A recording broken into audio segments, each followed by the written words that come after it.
അപ്ഡേറ്റ്സിലേക്ക് സ്വാഗതം. കാനഡയിലെ ലണ്ടൻ രൂപതയുടെ പുതിയ ബിഷപ്പായി ബിഷപ്പ് ഡാനിയൽ ജെ മീമിനെ നിയമിച്ച് ലിയോ 14 പാപ്പ. നിലവിൽ പീറ്റർബറോ രൂപതയുടെ ബിഷപ്പായി സേവനമനുഷ്ഠിച്ചു വരികയായിരുന്നു അദ്ദേഹം.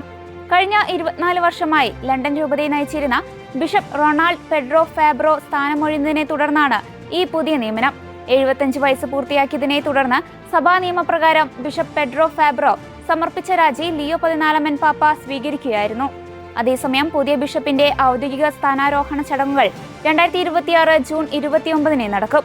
വിശുദ്ധ പത്രോസ് പൗലോസ് ശ്ലീഹന്മാരുടെ തിരുനാൾ ദിനത്തിൽ ലണ്ടനിലെ സെന്റ് പീറ്റേഴ്സ് ബസിലിക്കയിൽ വെച്ചായിരിക്കും ചടങ്ങുകൾ നടക്കുക. എൽ സാൽവദോറിലെ രൂക്ഷമായ കുടിവെള്ളക്ഷാമത്തിനും ജലമലിനീകരണത്തിനും പരിഹാരം കാണുന്നതിനായി നടപ്പിലാക്കുന്ന സുരക്ഷിത ജലം പദ്ധതിക്ക് ഐക്യദാർഢ്യവുമായി ലിയോ 14 പാപ്പ. $100,000 പദ്ധതിക്കായി പാപ്പ സംഭാവന നൽകിയത്. രാജ്യത്തെ ഏറ്റവും ദരിദ്രമായ മേഖലകളിൽ ശുദ്ധജലവും മികച്ച ശുചിത്വ സൗകര്യങ്ങളും ഉറപ്പാക്കുകയാണ് ഈ പദ്ധതിയുടെ ലക്ഷ്യം. വത്തിക്കാൻ പ്രതിനിധിയായ അപ്പസ്തോലിക് നൂൻഷോയുടെ മേൽനോട്ടത്തിൽ കാത്തലിക് റിലീഫ് സർവീസസ് ആണ് ഈ ബൃഹത് പദ്ധതി ഏകോപിപ്പിക്കുന്നത്.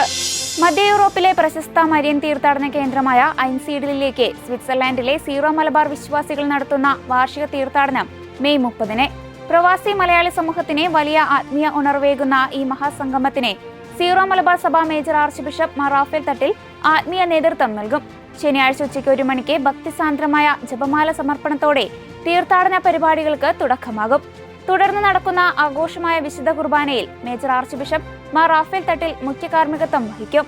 യൂറോപ്പിലെ സീറോ മലബാർ വിശ്വാസികളുടെ അപ്പസ്തോലിക് വിസ്റ്റേറ്റ് ബിഷപ്പ് സ്റ്റീഫൻ ചിറപ്പണത്തും സ്വിറ്റ്സർലാൻഡിലെ വിവിധ മിഷനുകളിൽ നിന്നുള്ള വൈദികരും സന്യാസിനികളും തിരുക്കർമ്മങ്ങളിൽ സഹകാർമ്മികരാകും.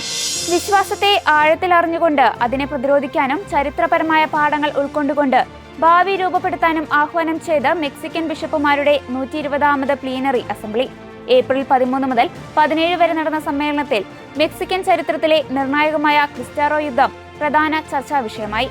അന്താരാഷ്ട്ര മാധ്യമങ്ങൾക്ക് നൽകിയ അഭിമുഖത്തിൽ ബിഷപ്പ് നൊറിഗയാണ് സഭയുടെ ഈ പുതിയ നീക്കത്തെക്കുറിച്ച് വിശദീകരിച്ചത്.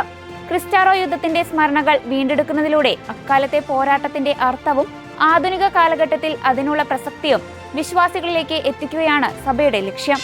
ഈ വർഷം അമേരിക്കയിൽ 400-ലധികം ഡീക്കന്മാർ പൗരോഹിത്യം സ്വീകരിക്കുമെന്ന് റിപ്പോർട്ട്. ശരാശരി 33 വയസ്സ് പ്രായമുള്ളവരാണ് തിരുപ്പട്ടം സ്വീകരിക്കാൻ ഒരുങ്ങുന്നതെന്നും Center for Applied Research in the Apostolate പുറത്തുവിട്ട റിപ്പോർട്ടിൽ പറയുന്നു. United States Conference of Catholic Bishops കമ്മിറ്റിയുമായി സഹകരിച്ചാണ് ഈ റിപ്പോർട്ട് തയ്യാറാക്കിയിരിക്കുന്നത്. വിവിധ രൂപതകളിലും സന്യാസ സമൂഹങ്ങളിൽ നിന്നുമായി ആകെ 428 ഡീക്കന്മാരാണ് തിരുപ്പട്ട സ്വീകരണത്തിന് ഒരുങ്ങുന്നത്. ഇവരിൽ ഭൂരിഭാഗം പേരും അമേരിക്കയിൽ തന്നെ ജനിച്ചവരാണ്. ഇതോടെ ചർച്ച് അപ്ഡേറ്റ്സ് പൂർണ്ണമാകുന്നു. നന്ദി.